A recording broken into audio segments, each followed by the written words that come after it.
Salam, salam kasih, damai, dan sejahtera. Tuhan memberkati, menyertai, dan melindungi. Berjumpa kembali dengan pendalaman kitab suci kita pada hari ini. Pada hari ini kita akan mendalami surat kepada orang Ibrani. Sebelum memulai pendalaman kitab suci ini, mari kita buka dengan doa. Dalam nama Bapa dan Putra dan Roh Kudus. Amin. Ya Allah Bapa yang bertata dalam surga, kami mengucap syukur dan berterima kasih atas karya agungmu, maka kami dipertemukan kembali di tempat ini. Di gedung Anek Paroki Bunda Maria Jeruju ini kami berkumpul bersama untuk mendalami kitab-Mu, terutama kitab surat kepada orang Ibrani. Kami mohon bimbingan Roh Kudus agar selalu menerangi akal budi kami, agar kami memahami firman dan sabda-Mu dan dapat mewartakan firman dan sabda-Mu di berbagai kondisi apapun, dimanapun, kepada siapapun. Dan bimbinglah kami, ya Allah Bapa, Putra, dan Roh Kudus, agar kami selalu setia untuk melaksanakan firman dan sabda-Mu, dan selalu bertekun dalam melakukan, mengerjakan kehendak-Mu. Semua doa ini kami serahkan dengan perantaraan Tuhan kami Yesus Kristus yang hidup dan beraja, kini dan sepanjang segala masa. Amin. Dalam nama Bapa dan Putra dan Roh Kudus. Amin. Bapak, Ibu, Saudara-saudari yang terkasih, pada hari ini kita sudah masuk ke surat kepada orang Ibrani. Nah, jika Bapak Ibu baca surat kepada orang Ibrani ini, jelaslah ditujukan kepada orang-orang Yahudi yang telah mengikuti Yesus Kristus sebagai Tuhan dan Juru Selamat, yang mengakui Yesus sebagai Mesias, yang mengakui Yesus sebagai Kristus. Nah, surat kepada orang Ibrani ini memang dituliskan kepada orang Ibrani sebagai bentuk cinta kepada Allah Tritunggal Maha Kudus, kepada Allah Bapa, kepada Yesus Kristus, kepada Roh Kudus, untuk menguatkan iman yang telah mereka terima ketika mereka menjadi orang-orang Yahudi. Nah, maka disebut surat kepada orang Ibrani karena memang ditujukan kepada jemaat di Yerusalem yang memang dulunya adalah orang-orang Yahudi dan sekarang mengikuti Yesus Kristus agar tetap setia dalam iman kepercayaan yang diberikan kepada Abraham, Ishak, dan Yakub. Dan mereka telah mengetahui dan telah mendapatkan bahwa Mesias adalah Yesus Kristus. Dan ini harus dikuatkan terus-menerus karena kegoyahan mereka ini bisa membuat mereka yang sudah bertekun dalam iman kepercayaan akan Yesus Kristus menjadi kendor atau berkurang dan kembali ke ajaran lamanya. Seperti yang kita ketahui, surat Rasul Paulus kepada beberapa jemaat dan kepada orang-orang yang dipilihnya itu menguatkan iman para orang-orang Katolik yang berada atau orang-orang Kristiani atau orang-orang yang mengikuti jalan Tuhan yang berada di daerah bukan Yerusalem atau bukan tempat orang Yahudi seharusnya berada. Mereka yang tinggal di daerah-daerah asing atau di daerah-daerah di luar Yerusalem atau di luar dari Galilea atau yang jelas di luar dari Israel. Jadi kita tahu bahwa Paulus mewartakan Injil kepada orang yang tidak bersunat atau kepada orang asing. Sedangkan surat kepada orang Ibrani ini jelas menguatkan orang-orang Ibrani yang berada di Yerusalem atau berada di Galilea atau berada di Israel, dan juga orang-orang Ibrani yang juga berada di perantauan. Jadi mereka selalu mengatakan diri mereka adalah orang-orang yang berada di perantauan karena memang mereka harus kembali ke tanah yang terjanji yang telah diberikan oleh Allah melalui perantara Nabi Musa, sehingga sampai kapanpun mereka akan mengatakan mereka adalah orang yang di perantauan walaupun mereka sudah berkewarganegaraan negara-negara yang mereka diami. Baik Bapak Ibu Saudara-saudari yang terkasih, kita bisa lihat surat kepada orang Ibrani ini terdiri atas beberapa bab yang sangat menguatkan kita sekali, terutama bagi orang-orang Kristen yang memahami bahwa akibat warisan dari bangsa Israel itu diberkati karena Allah Abraham, Allah Ishak, Allah Yakub. Lalu mereka dijanjikan Mesias dan harusnya mereka menerima Kristus atau menerima Yesus sebagai Mesias yang dijanjikan Allah kepada mereka. Tetapi hanya sekelompok orang atau beberapa orang yang percaya bahwa Kristus atau Yesus itu adalah Mesias, dialah Immanuel, ya. Dialah kegenapan Allah yang dijanjikan dari dahulu, sekarang sampai selama-lamanya. Dan ini membuat orang Ibrani, ya, harus memahami bahwa kontekstualisasi mereka beriman itu dari yang tahu mereka mengenal Allah itu, yaitu YHWH, Yahweh, atau Elohim, atau Adonai. Dan mereka tahu bahwa Allah itu adalah Kristus, Allah itu adalah Yesus, Allah itu adalah Roh Kudus. Nah, jadi ada 13 bab dalam surat kepada orang Ibrani. Lalu kalau kita lihat bab pertama ini, ya, kita lihat perikop Allah berfirman dengan perantaran anaknya. Kita bisa lihat di bab 1 ayat 1 sampai 4, bisa dibuka di kitab suci itu. Ya, Allah berfirman kepada perantaran anaknya. Jadi jelas Allah itu hanya bisa berfirman melalui perantaraan Allah sendiri, yaitu putranya, anaknya. Nah, bagaimana perantaraan itu yang didengarkan oleh Nabi Musa? Itu didengarkan oleh Nabi Musa, dan Nabi Musa menyampaikan firman itu. Tetapi kalau melalui perantaraan berarti, ya, Allah hanya berfirman melalui dirinya sendiri. Jadi kalau dari tata bahasa, ya jelas Allah berfirman dengan perantaran anaknya, berarti Allah sendiri yang berfirman itu.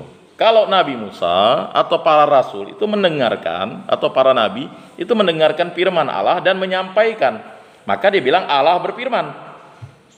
Ya.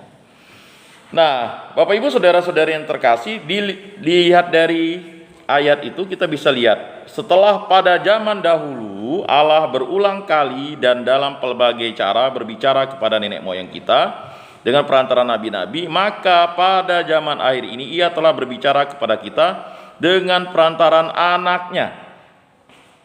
Jadi di ayat pertama, di bab yang pertama ini jelas di situ ditekankan, ya.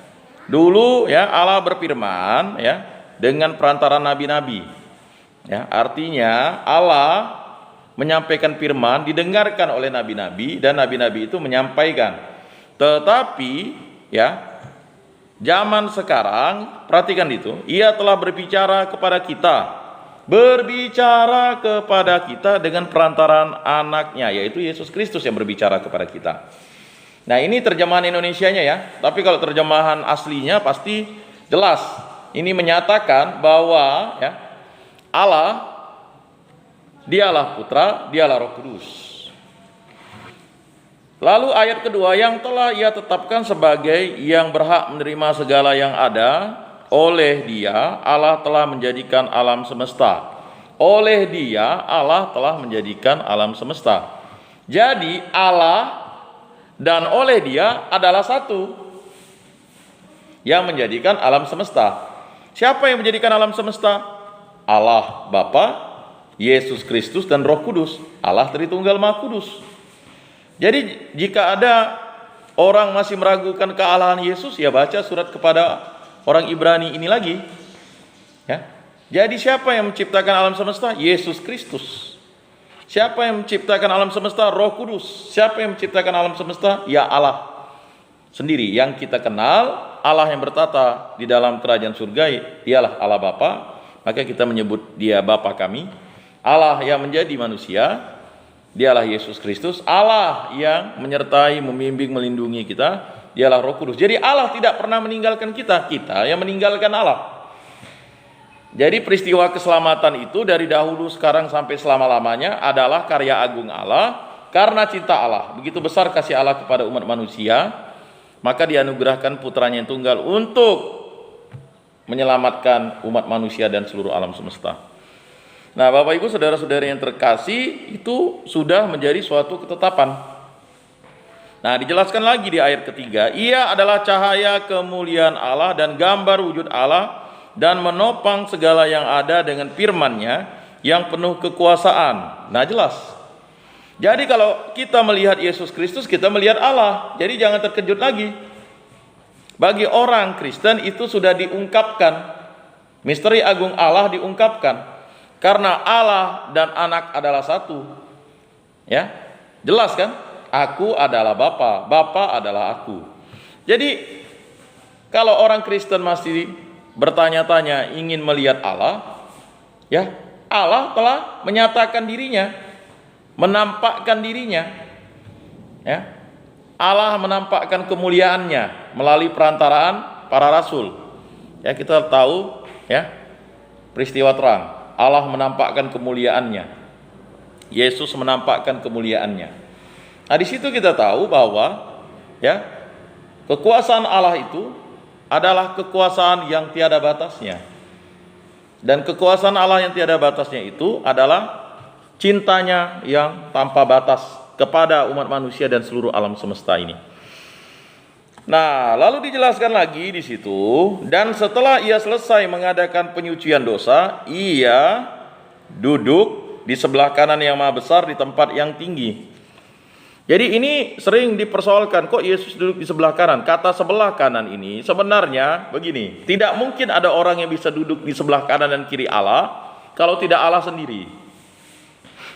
Ya kan?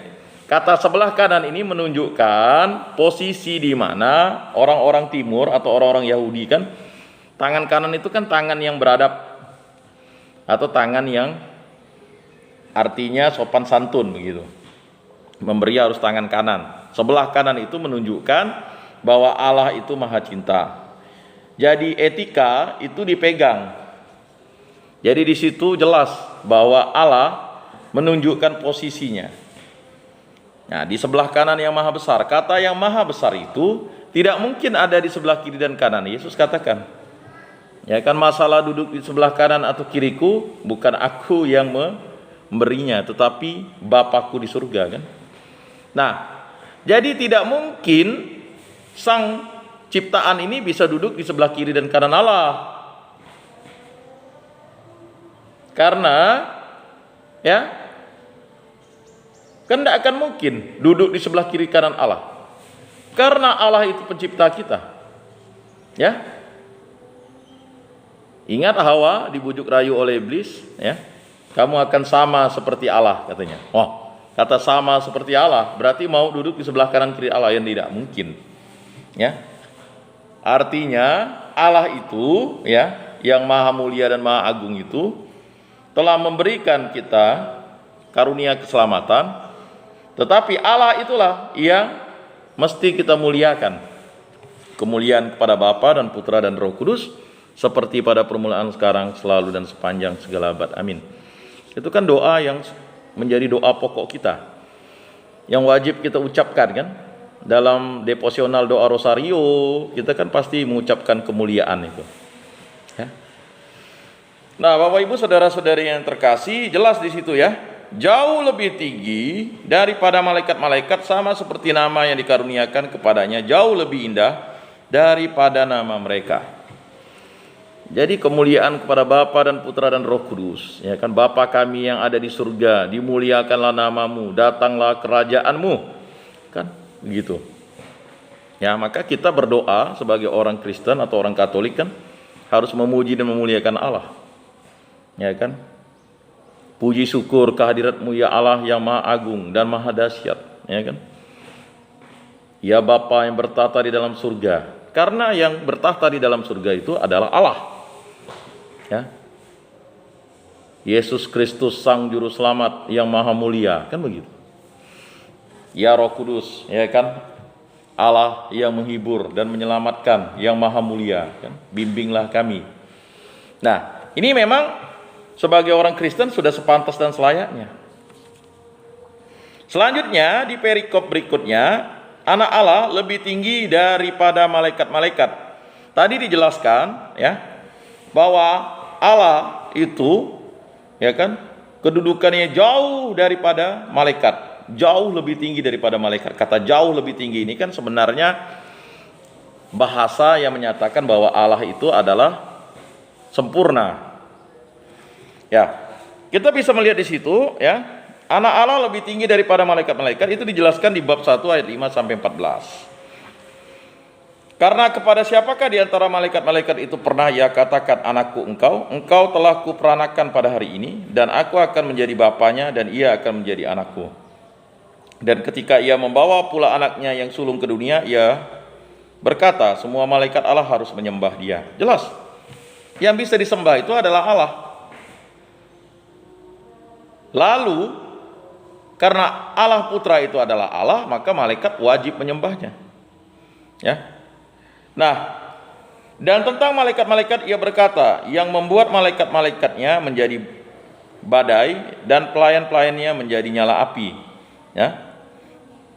Artinya, ya, malaikat-malaikat itu harus memenuhi kehendak Allah.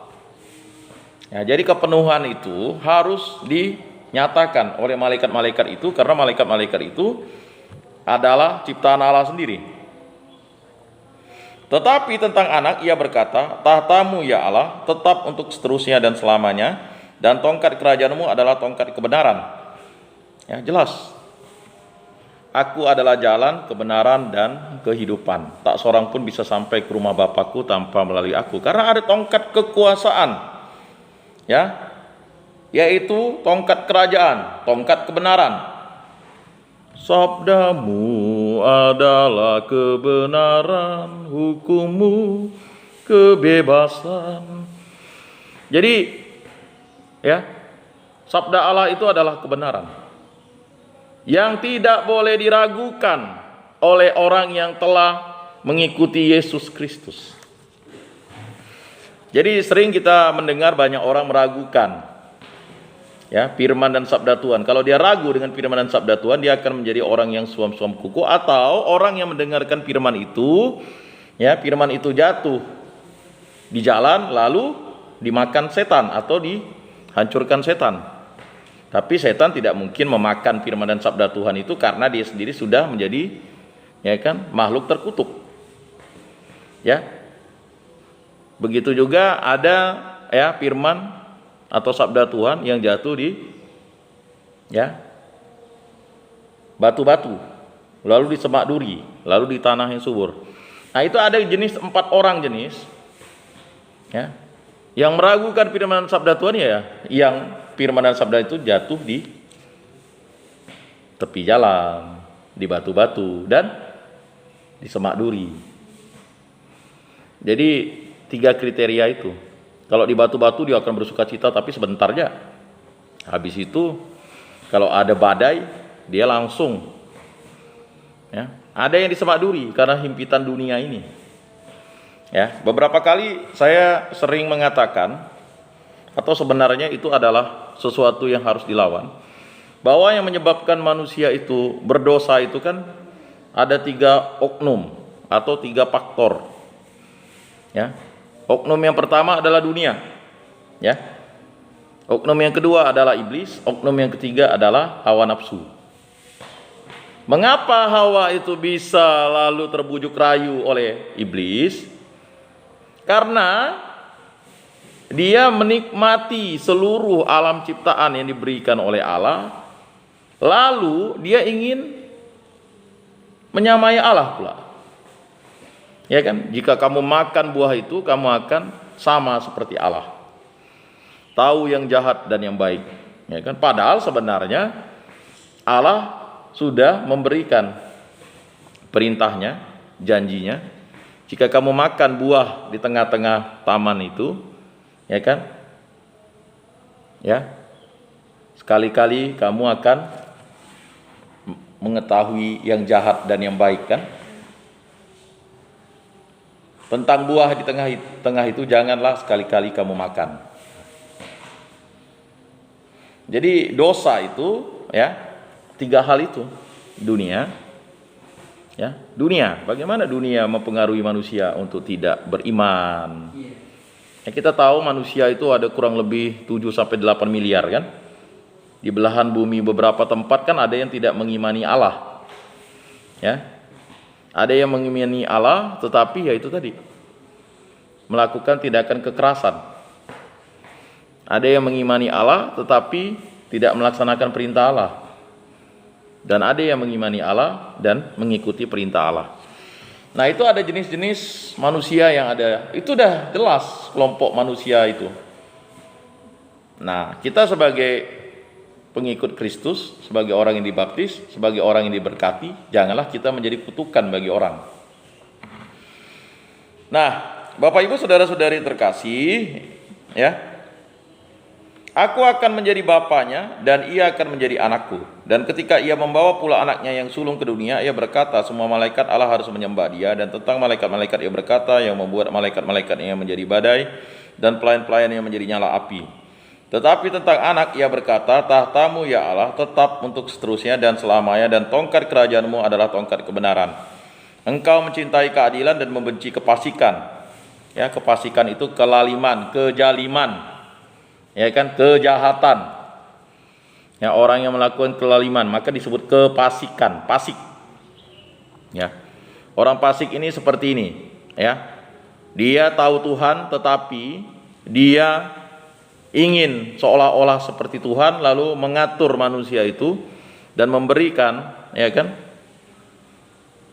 hal-hal yang akhirnya menyebabkan orang tidak menyembah Tuhan. Nah, itu kata kefasikan. Ya, fasik.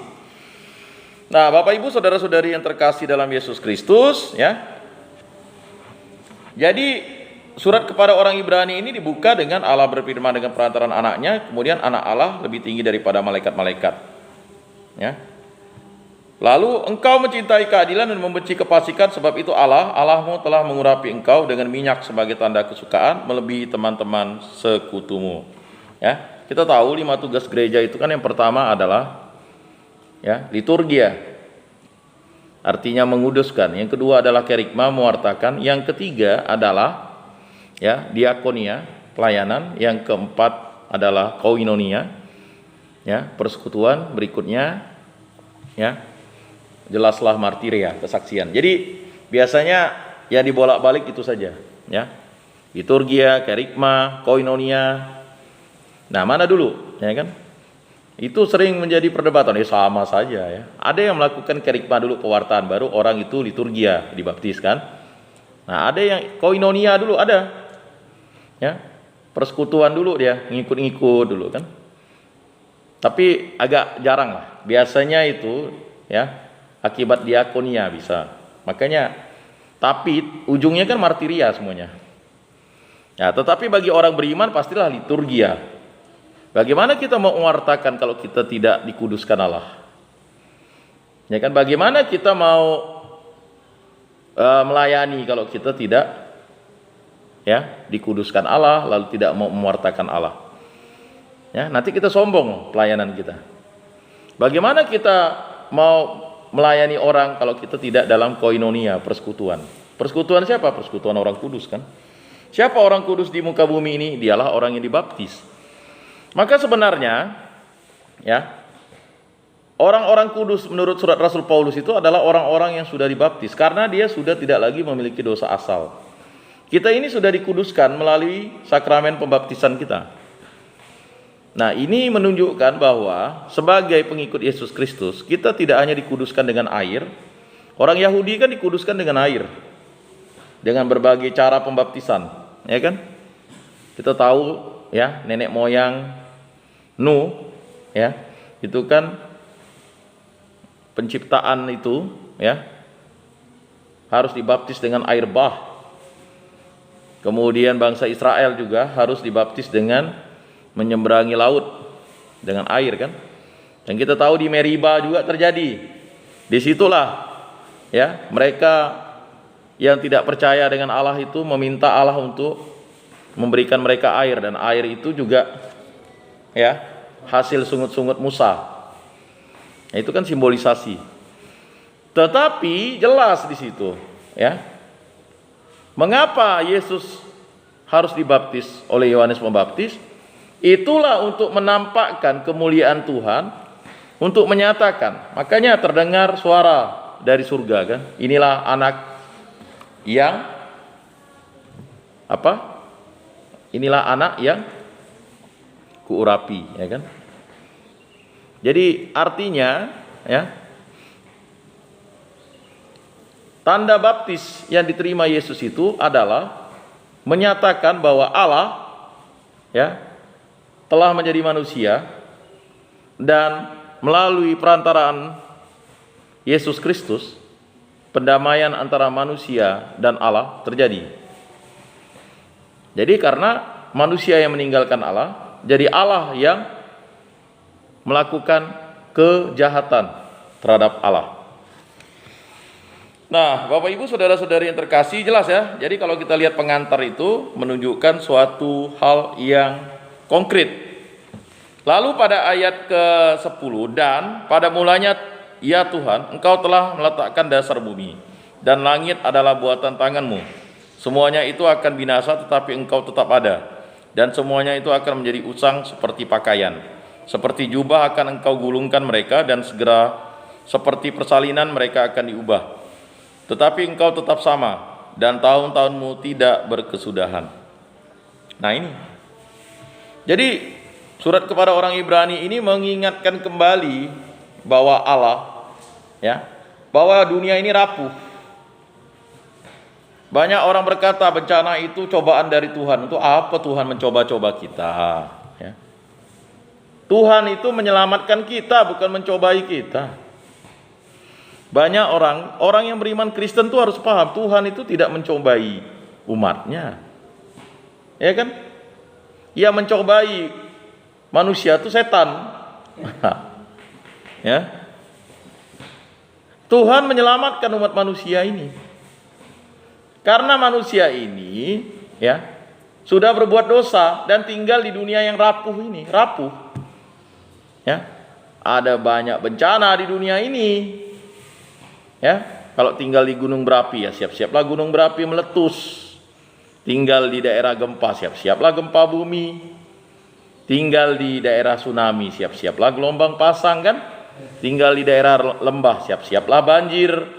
Ya kan? Nah, ketika cobaan itu datang kan mereka berseru-seru kepada Tuhan. Ya.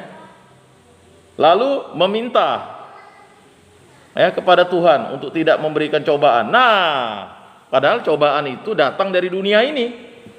Kan dari tiga hal. Cobaan itu datang dari mana? Dari dunia, dari iblis, dan dari hawa nafsu kita kan. Ya, kalau orang berzina itu datang dari mana? Datang dari tiga oknum itu, dunia. Ya, kemudian tipu muslihat iblis. Dia tidak suka dengan orang yang setia dengan pasangannya, karena dia tidak setia dengan Allah. Lalu hawa nafsu. Kalau benteng imannya tidak kuat, habis. Ya godaan itu tiga hal, dunia tadi. Lihat cowok lain kece, ganteng dari suaminya, ya kan, dah mulai tertarik. Ya kan, dah mulai iblis bilang tidak apa-apa selingkuh, suami pun pernah selingkuh, apalagi kalau suaminya pernah selingkuh. Lawan saja kata setan itu kan, di dalam dirinya, diri orang itu ngomong setannya. Ya kan, balas saja, nanti kamu baru minta ampun. Tuhan itu Maha Pengampun, Mbak. Ini sama seperti cobaan iblis kepada Yesus. Jika kamu menjatuhkan dirimu ya kan ke bawah, pastilah malaikat akan ya kan memegang kakimu supaya kamu tidak hancur, ya kan, atau terbantum. Jadi malaikat-malaikat akan menyambutnya. Ya sama. Tidak apa-apa bahas selingkuh. Nanti kau minta ampun, terima sakramen tobat. Kau kan Katolik. Itu jawaban-jawaban setan yang menyesatkan kita. Akhirnya hawa nafsu kita. Ya kan? Nah, manusia itu harus disadari. Ya.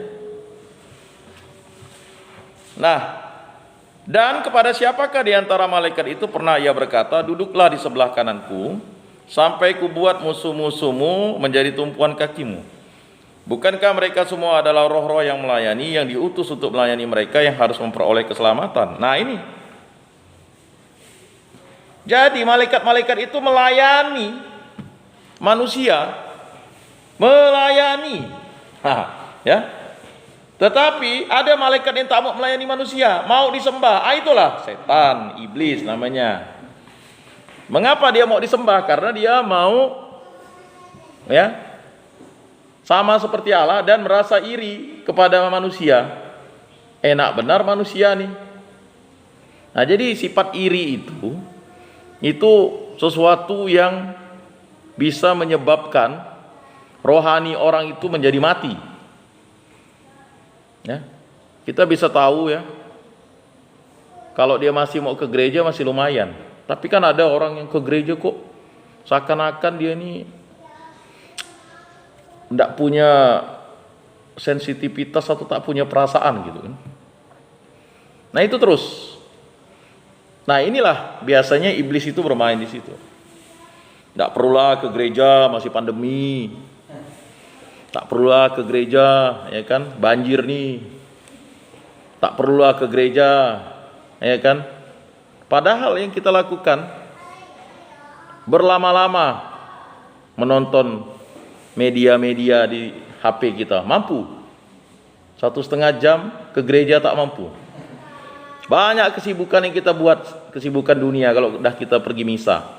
Adalah kita mencuci lah, kita masak lah, ya kan? Akhirnya terlambat. Masih syukur terlambat. Akhirnya lalu tidak jadi ke gereja. Ya kan? Ada sore, misa sore. Hujan dunia lagi kan. Nah ini tantangan-tantangan yang memang harus kita bergulat setiap hari, setiap waktu dengan tantangan 3 tantangan itu. Tantangan dunia, tantangan iblis, tantangan hawa nafsu. Hawa nafsu, aduh lapar nih. Dah, ya kan udah mau niat ke gereja, makan bakso lo katanya. Padahal kan 1 jam sebelum menyambut tubuh dan darah Kristus itu harus puasa kan. Enggak apa-apa, bah, ya kan. Pas pantang dan puasa makan daging kan, enggak apa-apa, bah, Jumat Agung makan daging sekali-sekali. Ya kan? Jadi memang 3 hal itu ya memang merayu manusia karena hawa nafsu itu kan ada dalam kedagingan manusia. Nah, surat kepada orang Ibrani ini mau menjelaskan malaikat-malaikat Allah itu melayani manusia. Maka seperti kita ya berdoa bersama malaikat Mikael ya. Dia melayani manusia untuk ya menghancurkan kuasa-kuasa jahat. Diberikan tugas. Ya kan? Nah, ini kan banyak orang tidak lagi mau ya berdoa bersama malaikat Mikael, padahal doanya bagus tuh. Ya. Nah itu. Jadi Yesus sudah katakan jika rumah tangga itu terpecah-pecah bagaimana itu ada kesatuan. Jadi kalau kita lihat kalau orang sudah mau bercerai itu ada 3 hal yang menguasai mereka. Dunia, iblis, dan hawa nafsu. Makanya kalau orang mau bercerai itu lihat dulu. Dulunya kawin karena apa? Karena dia bunting dulu, karena dipaksa atau apa? Nah, kalau hal-hal itu atau karena pelet, guna-guna dan sebagainya ya. Memang awalnya hal-hal dunia itu yang lama-lama kan iblis itu meminta tumbalnya. Lalu hawa nafsu yang dimainkannya. Nah, dia tuh di tengah-tengah. Ya. Manusia bisa mengalahkan dunia ini tapi ya dia tidak mau dikalahkan. Dia pakai hawa nafsu. Ya. Ada orang bilang orang baik itu dilihat masa lalunya, orang jahat dilihat masa depannya. Itu. Ya. Pastilah dicari-cari kelemahannya, kekurangannya. Itulah iri hati tadi itu. Nah, iri hati itu berada di mana dia? Nah, itulah yang meracuni manusia sehingga manusia akibatnya ya tertutup. Menjadi sesat. Jalannya sesat. Harusnya jalannya Kristus jadi jalannya sesat. Enggak apa-apalah, enggak bisa hari ini ya kan, Tuhan pun tahu. Ada jawaban begitu. Ya kan? Bahkan ada yang lebih lucu, titip doa ya. Padahal dia enggak sakit, enggak ada kegiatan ya kan. Ya, bagaimana mau dipulihkan oleh Yesus Kristus kalau dia tidak mau hadir? Tidak seperti ya orang buta itu aja berteriak-teriak, Yesus anak Daud, sembuhkanlah aku. Kuat-kuat kan? Yesus anak Daud, sembuhkanlah aku. Sampai berteriak dia. Akhirnya kan didengar suara itu kan. Bagaimana orang mau pulih dan sembuh kalau tidak datang ke gereja, tidak menerima tubuh dan darah Kristus? Kan jelas. Ya Tuhan, saya tidak pantas Tuhan datang pada saya, tetapi bersabdalah saja, maka saya akan sembuh. Doa sebelum komuni yang diucapkan secara bersama-sama. Ya. Imam kan mengatakan, inilah anak domba Allah yang menghapus dosa dunia. Berbahagialah kita yang diundang ke dalam perjamuannya. Kita menjawabnya apa? Ya Tuhan, saya tidak pantas Tuhan datang pada saya, tetapi bersabdalah saja maka saya akan sembuh. Bagaimana kita mau sembuh dari penyakit dosa kita, dari penyakit rohani kita, dari penyakit jiwa kita, dari penyakit jasmani kita? Karena Allah mengobati semuanya. Tetapi kalau tidak ada iman, takwa, keyakinan, kepercayaan, ketabahan, kesetiaan, ya kan, sesuatu yang baik dan benar, ya akan sulit. Nah, makanya roti dari surga yang diberikan itu untuk menyembuhkan kita. Nah, ini tantangan ya. Maka kalau kita tidak datang ke gereja itu kan dianggap dosa berat. Ya dosa berat. Karena kita melalaikan. Sudah sepantas dan selayaknya kita harus ke gereja memuji dan memuliakan Tuhan. Ya. Dan kita biasakan untuk misa harian misalnya. Di gereja kami ini kan pukul 5 pagi. Ya. Ya. Dan itu terus kita sosialisasikan. Tetap ada yang datang paling sedikit 4 orang, ya puji Tuhan ya. Nah, apalagi di hari Minggu. Ya. Rayakanlah hari raya yang disamakan dengan hari Minggu. Hadapilah misa kudus pada hari Minggu dan pada hari raya yang diwajibkan, dan jangan melakukan perbuatan yang dilarang. Nah, ini suatu hal yang memang perbuatan yang ya, mursid itu perbuatan baik ya. Kan ada biasa kita baca apa perbuatan mursid tuh sesuatu yang baik. Nah, berikutnya di perikop selanjutnya di bab 2, keselamatan yang besar, bab 2 ayat 1 sampai 4. Ya. Di situ kita bisa melihat ya, penjelasan ya, yang luar biasa, keselamatan yang besar. Karena itu harus lebih teliti kita memperhatikan apa yang telah kita dengar, supaya kita jangan hanyut di bawah arus. Sebab kalau firman yang dikatakan dengan perantaran malaikat-malaikat tetap berlaku, dan setiap pelanggaran dan ketidaktaatan mendapat balasan yang setimpal, bagaimanakah kita akan luput jikalau kita menyia-nyiakan keselamatan yang sebesar itu, yang mula-mula diberitakan oleh Tuhan dan oleh mereka yang telah mendengarkannya kepada kita dengan cara yang dapat dipercayai, sedangkan Allah meneguhkan kesaksian mereka oleh tanda-tanda dan mujizat-mujizat dan oleh berbagai-bagai pernyataan kekuasaan, dan karena Roh Kudus yang dibagi-bagikannya menurut kehendaknya. Yang jelas ya. Jadi atas kehendaknya lah maka semua rahmat karunia dari Roh Kudus itu diberikan. Lalu di perikop selanjutnya, Yesus ketika lebih rendah daripada malaikat-malaikat ya. Sebab bukan kepada malaikat-malaikat telah ia taklukkan dunia yang akan datang. Yang kita bicarakan ini, ada orang yang pernah memberi kesaksian di dalam suatu nas, katanya, apakah manusia sehingga engkau mengingatnya, atau anak manusia sehingga engkau mengindahkannya? Namun engkau telah membuatnya untuk waktu yang singkat, sedikit lebih rendah daripada malaikat-malaikat, dan telah memahkotainya dengan kemuliaan dan hormat. Segala sesuatu telah engkau taklukkan di bawah kakinya. Sebab dalam menaklukkan segala sesuatu kepadanya tidak ada satu pun atau suatu pun yang ia kecualikan, yang tidak takluk kepadanya. Nah, tetapi sekarang ini belum kita lihat bahwa segala sesuatu telah ditaklukkan kepadanya. Tetapi dia yang untuk waktu yang singkat dibuat sedikit lebih rendah daripada malaikat-malaikat, yaitu Yesus. Kita lihat yang oleh karena penderitaan maut dimahkotai dengan kemuliaan dan hormat, supaya oleh kasih karunia Allah ia mengalami maut bagi semua manusia. Jadi Yesus ya dibuat sedikit rendah daripada malaikat. Kalau malaikat itu tidak mengalami kuasa maut, tetapi Yesus mengalami yang namanya maut. Maut untuk mengalahkan maut. Nah, siapa yang bisa mengalahkan maut? Ya Allah sendiri. Ya, upah dosa adalah maut. Akibat Adam dan Hawa, maka semua manusia berdosa. Akibat dosa satu orang, semua manusia berdosa. Tetapi akibat penyelamatan satu orang, semua manusia diselamatkan. Jadi, ya ketika Yesus mempersembahkan dirinya, mengorbankan dirinya, dan mengalahkan yang namanya kuasa maut, semua manusia diselamatkan. Semua manusia berhak masuk ke dalam kerajaan Allah. Tetapi apakah manusia itu, jika manusia itu tidak mengindahkannya?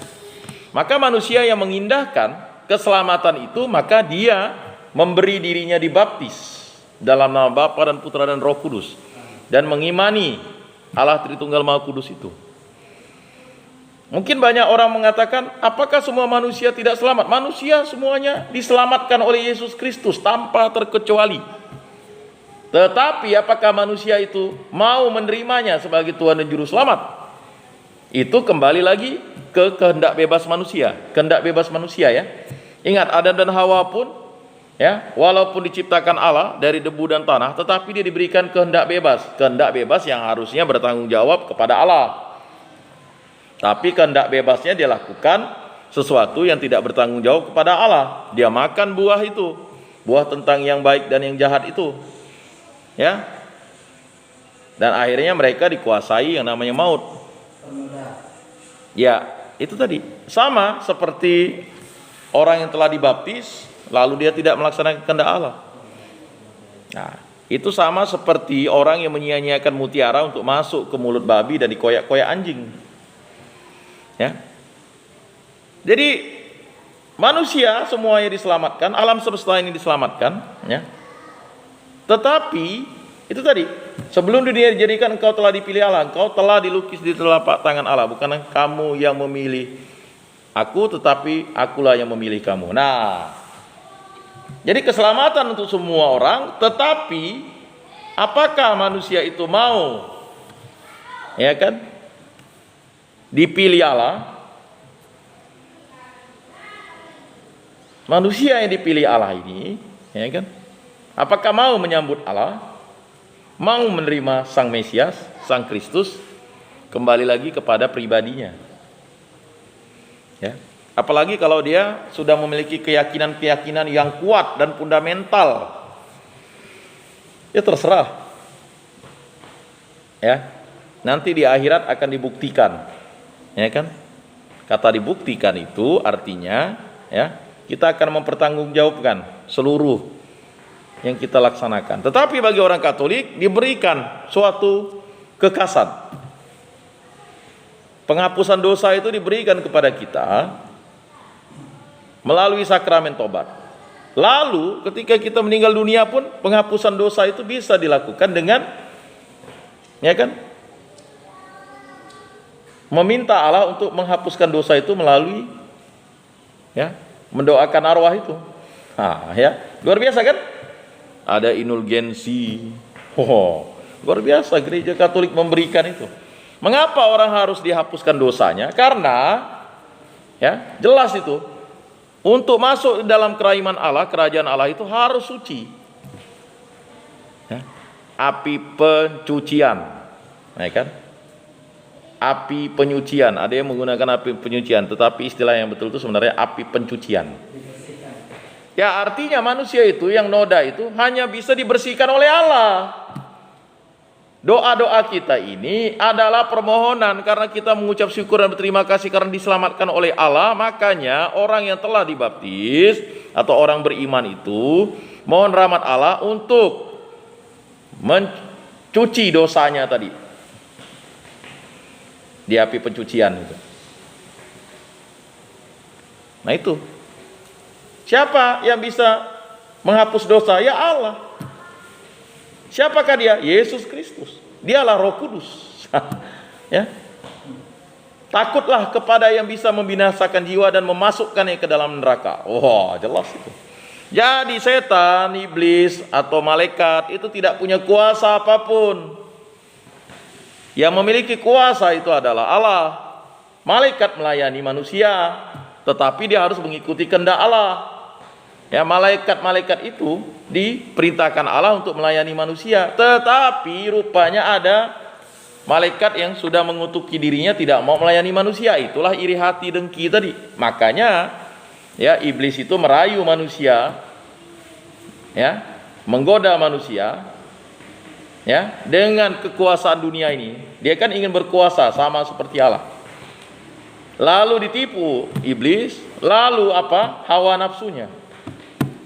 Ya kan? Nah, Bapak Ibu saudara-saudari yang terkasih dalam Yesus Kristus, kita lihat di situ, ya.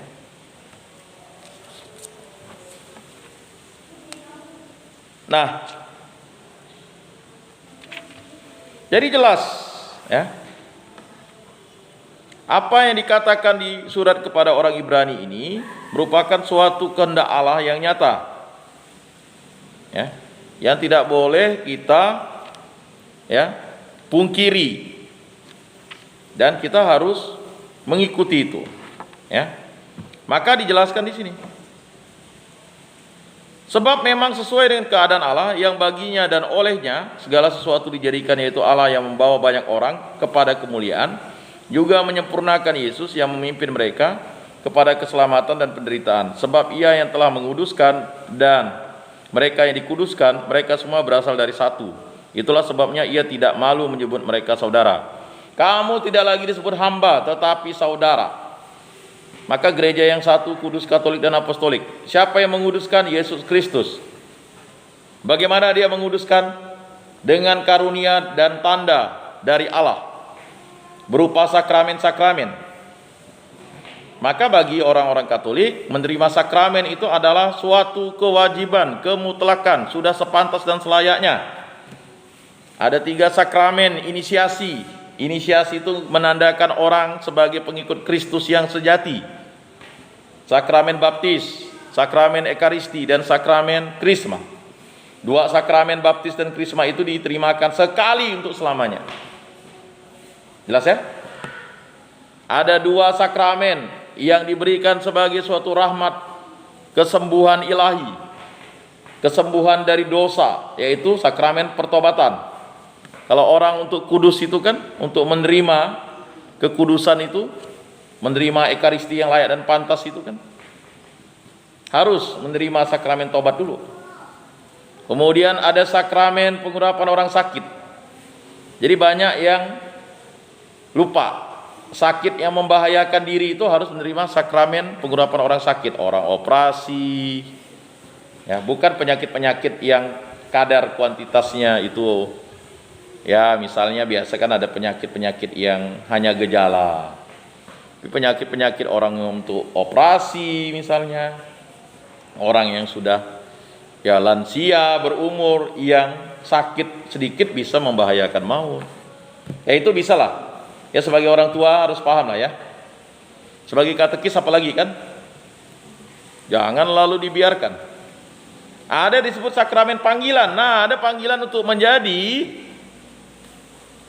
orang tua, ayah dan ibu, ikut karya penciptaan Allah, disebut dengan sakramen perkawinan.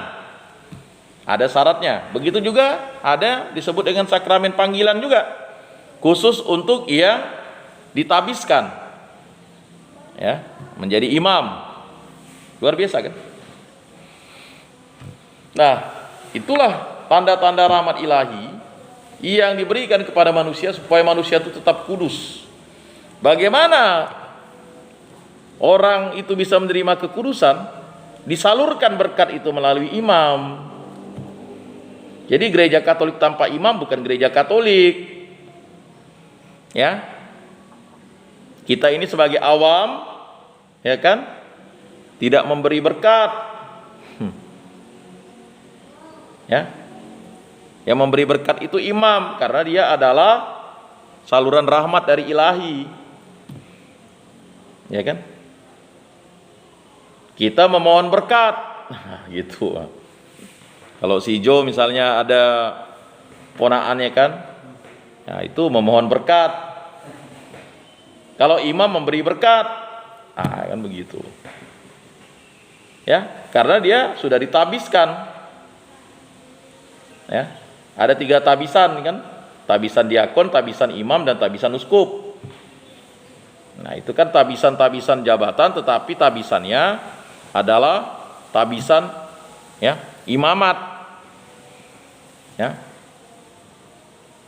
diberikan tugas dan tanggung jawab yang memiliki keunikan, kekhasan. Ya, jadi harus dipahami itu ya. Nah, Bapak Ibu, saudara-saudari yang terkasih dalam Yesus Kristus, ya. Kita lihat di situ. Katanya, aku akan memberitakan namamu kepada saudara-saudaraku dan memuji-muji engkau di tengah-tengah jemaat, dan lagi aku akan menaruh kepercayaan kepadanya. Dan lagi sesungguhnya inilah aku dan anak-anak yang telah diberikan Allah kepadaku. Karena anak-anak itu adalah anak-anak dari darah dan daging, maka ia juga menjadi sama dengan mereka dan mendapat bagian dalam keadaan mereka, supaya oleh kematiannya ia memusnahkan dia, yaitu iblis. Ingat, kematian Yesus itu memusnahkan iblis, ya, yang berkuasa atas maut, dan supaya dengan jalan demikian ia membebaskan mereka yang seumur hidupnya berada dalam perhambaan oleh karena takutnya kepada maut. Jadi tidak ada lagi kuasa kutukan itu terhadap diri kita kalau kita sudah dibaptis, ya. Tapi Pak, kok mengapa? Ya itulah kita, karena kita tidak memiliki iman yang kuat, tidak memiliki harapan yang kuat. Semakin beriman, harapan yang kuat, dan saling cinta kasih. Jadi harus dipahami itu, ya. Sebab sesungguhnya bukan malaikat-malaikat yang ia kasihani, tetapi keturunan Abraham yang ia kasihani. Itulah sebabnya maka dalam segala hal ia harus disamakan dengan saudara-saudaranya, supaya ia menjadi imam besar yang menaruh belas kasihan dan yang setia kepada Allah untuk mendamaikan dosa seluruh bangsa. Sebab oleh karena ia sendiri telah menderita karena pencobaan, maka ia dapat menolong mereka yang dicobai. Ya.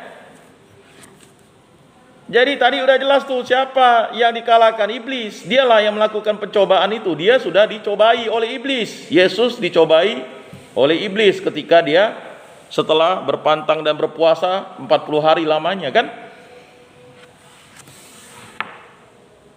Maka ia dapat menolong mereka yang dicobai. Jadi mohon kepada kita para katekis untuk memberikan pemahaman itu, ya. Jangan lagi ada istilah ini cobaan datang dari Tuhan. Waduh. Cobaan itu datang dari dunia, dari iblis dan dari hawa nafsu kita. Jadi seperti itu. Ya. Masa orang berselingkuh itu cobaan dari Allah? Dari mana? Itu cobaan hawa nafsu, cobaan dunia, cobaan iblis gitu, Bah. Karena iblis tidak suka orang setia gitu, Bah. Makanya kan tabah dan setia itu harus dimiliki. Menjatuhkan manusia dengan ketidaksetiaan iblis itu. Akibat apa? Ketidaksetiaan Hawa terhadap janji Tuhan, jatuh dia. Adam begitu juga. Tapi kan akhirnya ketika ditanya pertanggungjawabannya oleh Allah apa? Perempuan yang kau berikan kepadaku di sampingku itulah yang menyuruh aku memakan buah itu. Lalu kata Hawa, kan Hawa pun tidak mau disalahkan.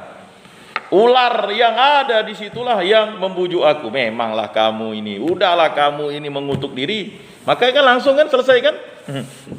Ya kan? Udahlah dia mengutuk dirinya menjadi iblis. Memang lagi-lagi dia ngerusak hubungan Allah dan manusia. Jadi para katekis yang terkasih, para penyuluh, ya, para pengurus DPP, pengurus lingkungan harus tahu. 3 oknum itu, wah sulit. Cara membentenginya dengan rahmat Allah. Ya. Bukan lagi aku yang hidup dalam diriku, tapi Kristus Yesuslah yang hidup dalam diriku. Nah, jelas di situ, ya. Surat kepada orang Ibrani menekankan itu. Lalu barulah kita masuk ke bab ketiga. Dijelaskan.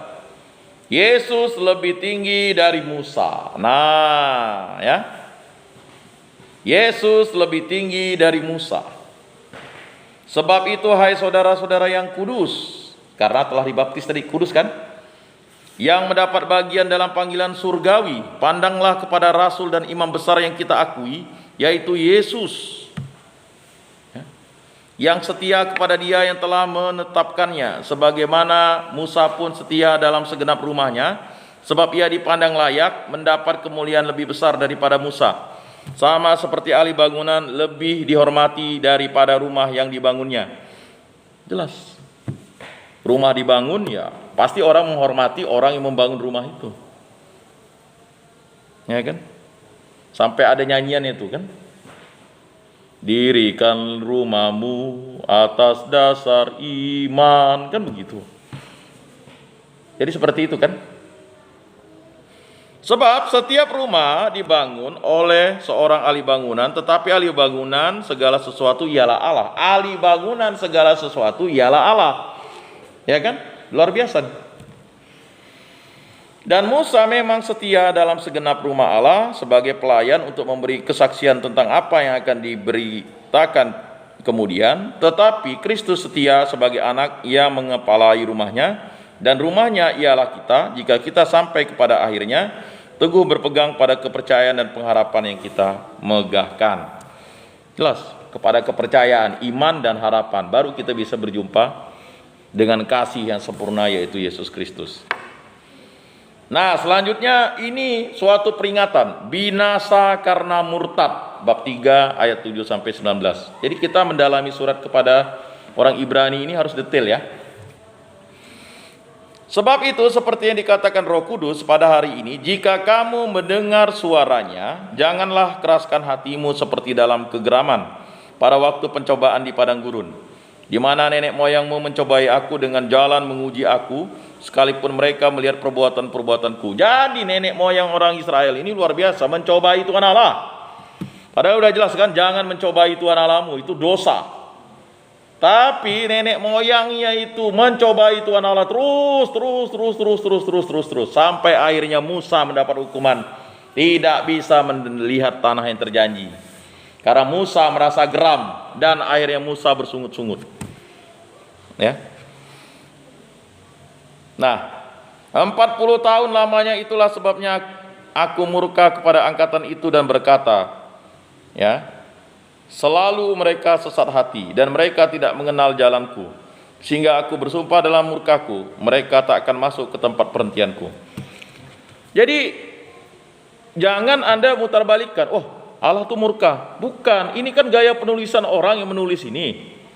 Ya. Mengapa? Seakan-akan Allah itu murka. Allah itu mencintai, menyelamatkan. Yang murka itu adalah manusia, dia marah terus dengan Allah. Ya kan? Jadi akhirnya yang menutup berkat itu adalah orang yang marah. Bagaimana dapat berkat? Sedikit-sedikit marah, tidak mau datang ke gereja, merajuk dengan imam, merajuk dengan kebijakan uskup, merajuk dengan pastor, merajuk dengan ketua lingkungan, ya enggak? Merajuk dengan pengurus DPP, ya enggak dapat berkat. Berkat itu kan mengalir karena kita lemah lembut, ya, tidak murka.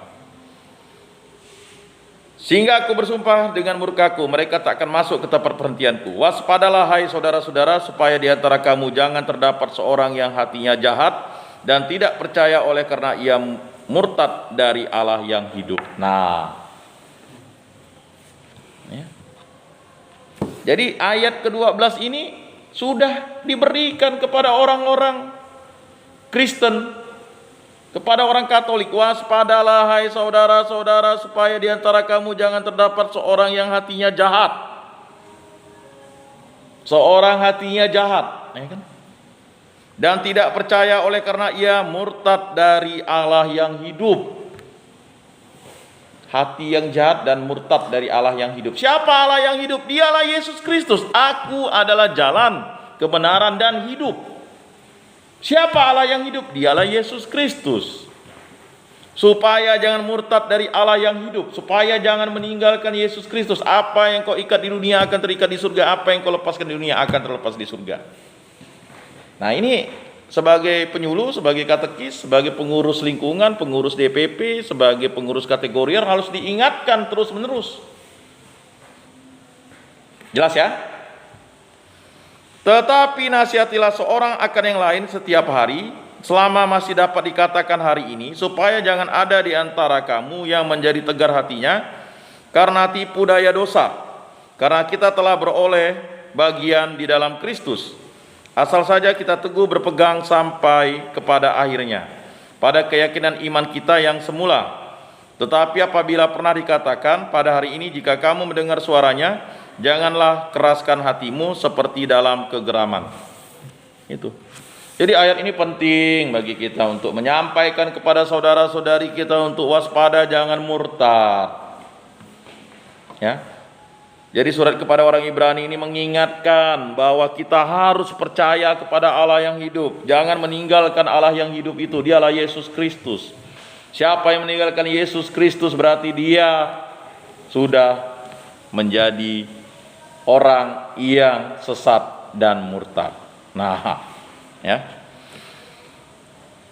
Siapakah mereka yang membangkitkan amarah Allah sekalipun mereka mendengar suaranya? Bukankah mereka semua yang keluar dari Mesir di bawah pimpinan Musa? Dan siapakah yang ia murkai 40 tahun lamanya? Bukankah mereka yang berbuat dosa dan yang mayatnya bergelimpangan di padang gurun? Dan siapakah yang telah ia sumpahi bahwa mereka tak akan masuk ke tempat pemberhentiannya? Bukankah mereka yang tidak taat? Demikianlah kita lihat bahwa mereka tidak dapat masuk oleh karena ketidakpercayaan mereka. Bapak Ibu saudara-saudari yang terkasih, akibat ketidakpercayaan siapa? Kepercayaan manusia. Bukan akibat Allah. Allah menyelamatkan, tetapi ketidakpercayaan mereka kepada Allah yang hidup, kepada Yesus Kristus, Sang Mesias dan Juru Selamat. Mereka tidak akan masuk ke dalam tanah terjanji yang selama-lamanya. Tanah terjanji yaitulah kerajaan surga. Janji Allah kegenapan adalah Mesias. Nah, surat kepada orang Ibrani ini memang ya sangat menguatkan sekali untuk penginjilan hari-hari ini. Ya kan? Ini kan sebenarnya mengingatkan kita sebagai orang Kristen, orang Katolik harus menjadi sejati. Berikutnya, hari perhentian yang disediakan Allah, perikop bab 4 ayat 1 sampai 13. Nah, kita lihat. Sebab itu baiklah kita waspada supaya jangan ada seorang di antara kamu yang dianggap ketinggalan, sekalipun janji akan masuk ke dalam perhentiannya masih berlaku. Karena kepada kita diberitakan juga kabar kesukaan sama seperti kepada mereka, tetapi firman pemberitaan itu tidak berguna bagi mereka, karena tidak bertumbuh bersama-sama oleh iman dengan mereka yang mendengarkannya. Sebab kita yang beriman akan masuk ke tempat perhentian seperti yang ia katakan, sehingga aku bersumpah dalam murkaku, mereka tak akan masuk ke tempat perhentianku, sekalipun pekerjaannya sudah selesai sejak dunia dijadikan. Sebab tentang hari ketujuh pernah dikatakan di dalam suatu nas, dan Allah berhenti pada hari ketujuh dari segala pekerjaannya. Dan dalam nas itu kita baca, mereka tak akan masuk ke tempat perhentianku. Jadi sudah jelas bahwa ada sejumlah orang yang akan masuk ke tempat perhentian itu, sedangkan mereka yang kepadanya lebih dahulu diberitakan kabar kesukaan itu tidak masuk karena ketidaktaatan mereka. Sebab itu ia menetapkan pula suatu hari, yaitu hari ini, ketika ia setelah sekian lama berfirman dengan perantaran Daud seperti dikatakan di atas. Pada hari ini jika kamu mendengar suaranya, janganlah keraskan hatimu. Ya. Jadi orang yang keras hati, tegar tengkuk itu sulit, pasti dia tidak taat. Ngapainlah ikut ke dalam gereja, pandemi, ngapainlah ikut, ya kan? Ya macam-macam lah. Ikut pendalaman kitab suci, ya. Saya sudah paham, tiap hari dengar kitab suci, dengar. Ya enggak? Nah, betul enggak dengar kan begitu. Kalau tiap hari dengar kitab suci pasti orangnya akan lemah lembut, ya kan? Semakin mendengarkan kok semakin keras. Itu hati-hati. Kita sudah dikuasai dunia, iblis dan hawa nafsu. Contohnya, ya kan, orang memberikan nasihat perkawinan, nantilah dia alami katanya. Ya kan? Jadi tegar, dia keras hati kan? Ngapa berselingkuh? Istri saya tidak bagus, tidak cantik, tidak bisa buat sambal belacan, goyang kurang. Ngapa selingkuh? Suami saya kurang ganteng, kurang hot, dan macam-macam. Itulah dia hawa nafsu. Dan akibatnya itu dia menjadi tegar hati. Mana dia mau ke gereja kan? Mungkin malu karena ya dunia membuat dia malu atau membuat dia cuek. Atau barang-barang kudus, ya itu tadi, dianggapnya tidak kudus lagi, tidak sakral. Ya. Atau ya itu tadi, iblis sudah menutup jalannya. Kalau dia tidak bertobat, ya tidak bisa. Atau apalagi, dia dikuasai hawa nafsu. Nah, ini penting ya bagi kita untuk menyampaikan itu. Sebab andai kata Yosua telah membawa mereka masuk ke tempat perhentian, pasti Allah tidak akan berkata-kata kemudian tentang suatu hari lain. Jadi masih tersedia suatu hari perhentian, hari ketujuh bagi umat Allah.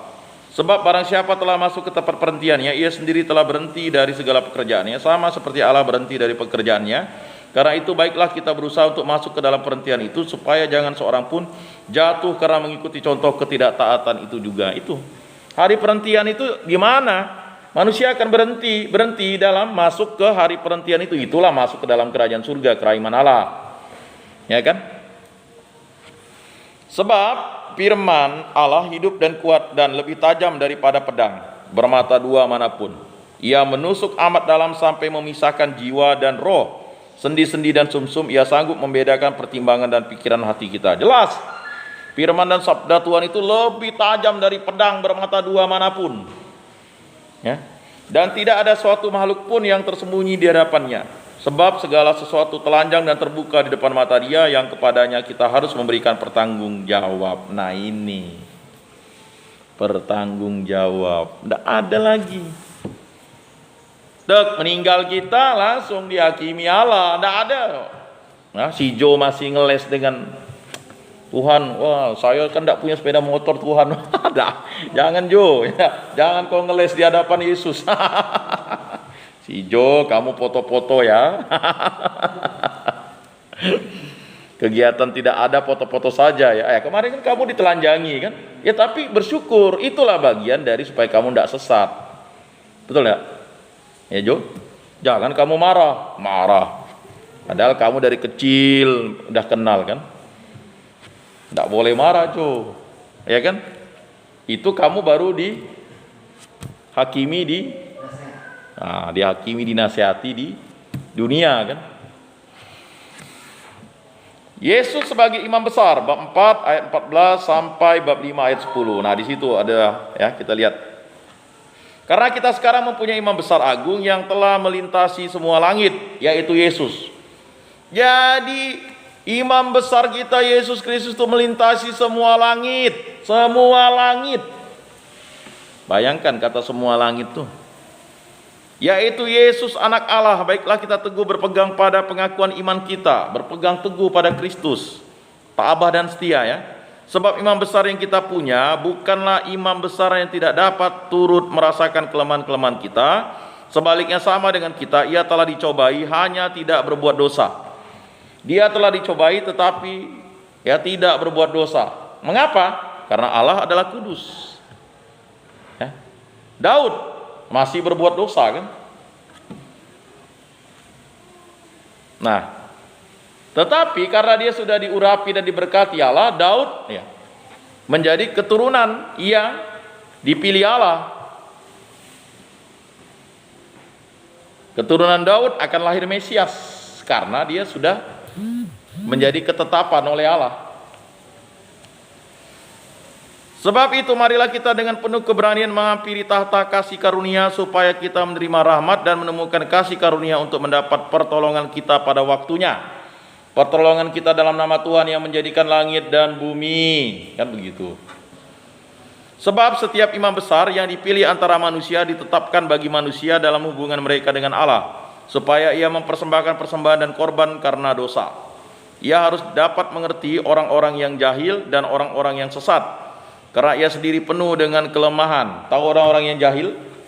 Orang-orang yang jahil itu adalah dia ya, suka mencobai Tuhan Allah, suka menyesatkan orang. Ya, nanti ada orang sesat. Orang sesat itu adalah orang yang tidak lagi mau mengimani Allah lalu sesat. Kalau orang jahil itu adalah orang yang suka membuat orang sesat, orang yang suka mengganggu, membuat aturan-aturan yang aneh, membuat aturan dunia yang aneh-aneh, yang sebenarnya tidak dikehendaki Allah. Ya kan? Aturan misalnya boleh meniduri istri kawanmu. Wah, hancurlah tuh. Itulah orang jahil. Ya enggak? Boleh tidak kawin.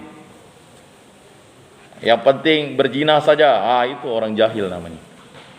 Ya. Nah, jelas itu ya. Kita bisa membedakan kebenaran ya. Nah, kalau orang yang sesat itu beda lagi. Dia misalnya dibaptis, tapi dia sesat. Ya. Kawin sana sini itu sesat namanya. Bagi orang Kristen ya.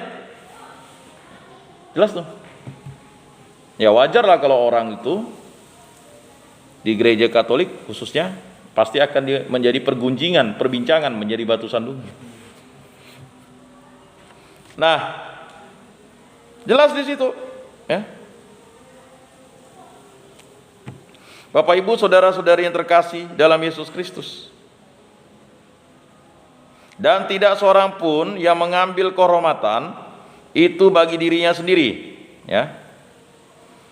Ia harus dapat mengerti orang-orang yang jahil dan orang-orang yang sesat, karena ia sendiri penuh dengan kelemahan. Ia mengharuskannya untuk mempersembahkan korban karena dosa, bukan saja bagi umat tetapi juga bagi dirinya sendiri. Dan tidak seorang pun yang mengambil kehormatan itu bagi dirinya sendiri, tetapi dipanggil untuk itu oleh Allah, seperti yang telah terjadi dengan Harun.